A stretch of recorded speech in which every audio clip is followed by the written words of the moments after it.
দেখুন আর চোখ রাখুন ভয়েস অফ বাংলাদেশ, বাংলাদেশের কণ্ঠস্বর। দর্শক, আজকে কথা বলবো আমরা এই প্রযুক্তির যুগে, যেখানে নেটের দুনিয়ায়, ঠিক সেই জায়গাটায় আমরা গ্রাম অঞ্চলে অনেককে দেখি এখনো সেই বাংলাদেশ বেতার রেডিও শোনার আগ্রহ নিয়ে প্রতিনিয়ত তারা রেডিও শোনেন।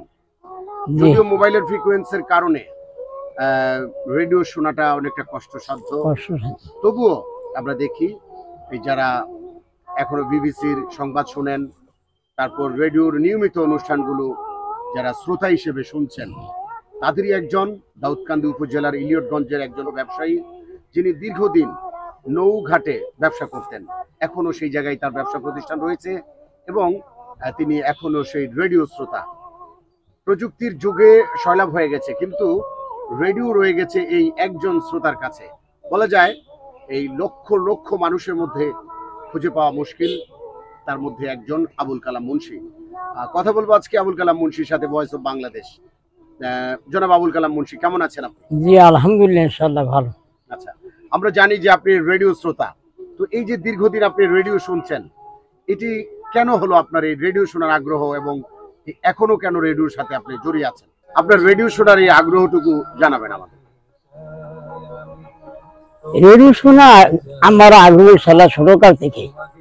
আমি যখন স্কুলে লেখাপড়া করছি 70-তে, তখন আমার রেডিও খবর শোনা, মুরগে গান শোনা অনেকটা, বা ওই সকালবেলা কোরআন তেলাওয়াত হইতো, বাংলা তরজমা হইতো, এটির প্রতি আমার আকর্ষণ ছিল।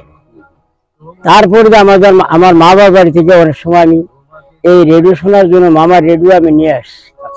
মামার রেডিও আনার পরে আমি সংগ্রামের সময় এই যে মার্কালি খবর পড়তো, এই ভয়েস অফ আমেরিকার খবর পড়তো, তারপরে মার্কালি তখন একটা প্রসিদ্ধ একটা সাংবাদিক ছিল, ওনার কথা আমার এখনো মনে। হ্যাঁ, রেডিও সাংবাদিক, ওনার খবর। তারপর সংগ্রামের সময় এই মার্কালি, এই মাত্র আমি মার্কালি বলছি, এই যে কথাটা আমার মনে হয় এখন আমি কানে থেকে এই খবরটা এখন আমি পাই। কত সুন্দর খবর, তাদের বয়স ছিল, কত শর্ট ছিল, কত দূর দূরের খবর তারা বলতো। এই খবরগুলো এখন আস্তে করে হারিয়ে গেছে। তারপরে বিবিসির খবর, বিবিসির খবর থেকে শুরু করে আমি যখন সংগ্রামের দিনে গান আমরা খবর শুনছি, এই কি বলে চট্টগ্রাম কালুঘাট কেন্দ্র থেকে এই সংগ্রামী দিনের গান এমন হচ্ছে যে সংগ্রামী দিনে আমি মামার বাড়ি থেকে রেডিও করিয়া এই পুরুপুর হইয়া এই পাকিস্তানিদের থেকে শুরু করে, রাজাঘাট থেকে শুরু করে, খাসগড় পুরুপুর দ্বারা এই মুরাদপুর থেকে রেডিও নিয়ে আমার ইয়ার মধ্যে করে আমার সাথে নিয়ে এইভাবে কনফেকশনের মালের সাথে, স্টেশনের মালের সাথে আমি তখন ফ্লাইং ব্যবসা করতাম। এই ব্যবসার মধ্যে আমার বয়সটা কত ছিল মূলত? মানে আমি তখন মেট্রিক ছাত্র, মেট্রিক ক্যান্ডিডেট 1971। হ্যাঁ, মেট্রিক ছাত্র। জি বলুন। তারপরে এখান থেকে আমি এই রেডিও খবর শোনার জন্য ওখানে আমি ব্যবসা করতাম, মহিষাইল, সাচার, এই তারপরে কি বলে অমরপুর, মুরাদপুর, এই মোহনপুর, এরপরে খাদগুড়ে আমি এখানে দেখা গেছে যে অনেক সময় আমার তারা আটকাইছে। তা আমি ভয় পাইছি যে রেডিও যদি আমার সাথে দেখে তখন তো অবস্থা খারাপ। আল্লাহর কি একটা রহমত, আমি আল্লাহ আল্লাহ করতেছি। এরপরে ওরা আমার জিজ্ঞেস করলো, আচ্ছা কি কিসের জিনিস? রেডিওতে এরকম মুক্তিযুদ্ধের গান শুনে বা প্রেরণা শুনে, খবর শুনে মুক্তিযুদ্ধে অংশ নেওয়ার মতো আপনার ইচ্ছে জাগেনি? মুক্তিযুদ্ধে অংশ নেওয়ার জন্য অবস্থান যাচ্ছে, তারপরে তো দেখা গেছে যে কোনো অবস্থানে আমি মুক্তিযুদ্ধে অংশগ্রহণ করিনি। আমি খবর শুনতাম আর এইভাবে জানতাম, আর এখান থেকে এই খবর অহরহ শুনছি, শুনে আসছিলাম, আর এখন ইনশাআল্লাহ আমি খবরের প্রতি আগ্রহী। তবে হ্যাঁ, তবে বিশেষভাবে দুঃখের ব্যাপার, এখন যে বিবিসির খবর হইতো, এই বিবিসির খবর অলরেডি ডিসেম্বরে বন্ধ হয়ে গেছে। যে জন্য মানে আমি এটার মধ্যে বিরাট একটা ব্যথিত, যে সারা এরা যেভাবে স্পষ্টভাবে খবর বলতো, কিন্তু এই খবর আমরা এই দেশের থেকে ক্লিয়ার ভাবে শুনতে পাই না।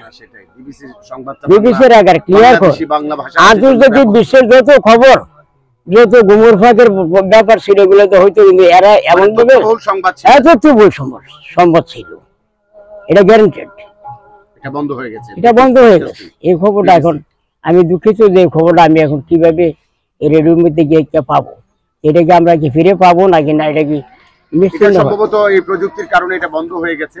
তো যাই হোক, আমরা রেডিও বিবিসি আর হয়তো আপনি শুনতে পাবেন না, বা এটার বাংলা ভাষাভাষীদের জন্য ভয়েস অফ আমেরিকা এই সংবাদটিও আসবে না। তো আমরা এই বিষয়ে জানতে চাইবো আপনার কাছে আরেকটি বিষয়, সেটি হলো এই যে আপনি রেডিও বিভিন্ন অনুষ্ঠান শুনেন, তার মধ্যে কোন কোন অনুষ্ঠানগুলো আপনার কাছে সবচেয়ে বেশি প্রিয় হিসেবে বিবেচিত হয়েছে?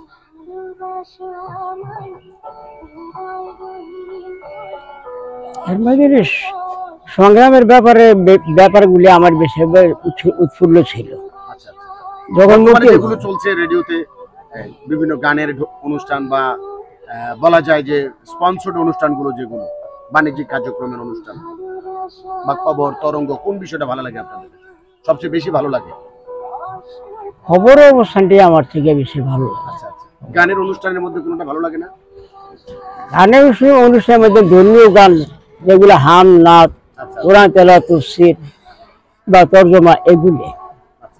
এরপরে অনেক সময় দেখা গেছে এখানে এখন এই FM এ বর্ণনা করে যে এই হাদিস কোরআন সম্বন্ধে, ইবাদত সম্বন্ধে, হওয়ার সম্বন্ধে তার সাথে ধর্মীয় ব্যাপার যে আলাপ করে, এগুলো আমার চেয়ে একান্ত প্রিয়।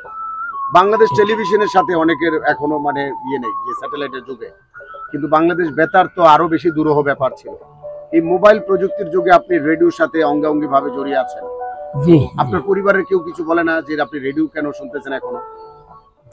না, পরিবারে কেউ এরকম বলে না। আর পরিবারের অবস্থান থেকে এরা জানে যে আমি ধর্মীয় ব্যাপারে অনেক কিছু শুনি, যেমন কোরআন তরজমা, তাফসীর বা কোরআন আয়াত বা কোরআনের এগুলো আমি শুনি। এরপর ধর্মীয় ব্যাপারে অনেক হাদিস কোরআন সম্বন্ধে আমি জানি।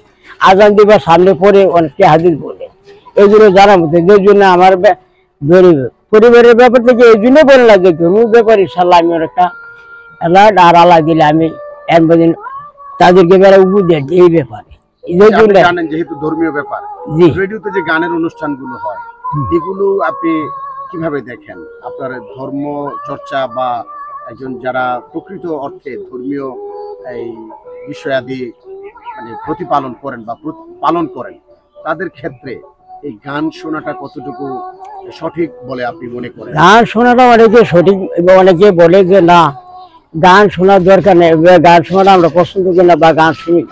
তো আমি বিশেষ করে ইসলামী গান আর হাম না তাফসীর, এরপরে হজের খবর, তারপরে অনেক সময় দেখা গেছে সেহরি ইফতারের ব্যাপারটি, এরপর রাত্রে যায় এই যে সেহরি হইতো, তারপরে ওখানে তারপর সকালবেলা সন্ধ্যায় ইফতারের টাইম হইতো, তখন যে কোরআন আয়াত, এইগুলো অনেক অনুষ্ঠান আছে, এই প্রকারের অনুষ্ঠানগুলো আমি বেশি শুনি।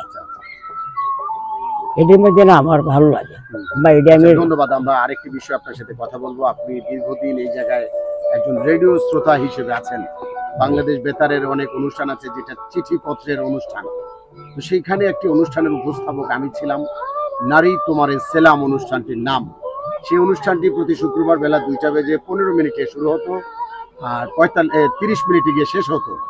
আপনি সেই অনুষ্ঠানটি 2014 সালের শেষের দিকে প্রচারিত হয়েছিল, আপনি কি সেটি শুনেছিলেন? নারী তোমারে সেলাম প্রতি শুক্রবার দুপুর 2:15 শুরু হতো অনুষ্ঠানটি, আর সেটির উপস্থাপক ছিলাম আমি এসএম মিজান। তো সেই অনুষ্ঠানটিতেও প্রবাসী নারীদেরকে নিয়ে প্রবাস যাত্রা বা প্রবাসে যাওয়ার জন্য নারীদের বিষয়ে একটি প্রোগ্রাম ছিল। এটি ছিল জাতিসংঘের একটি প্রোগ্রাম।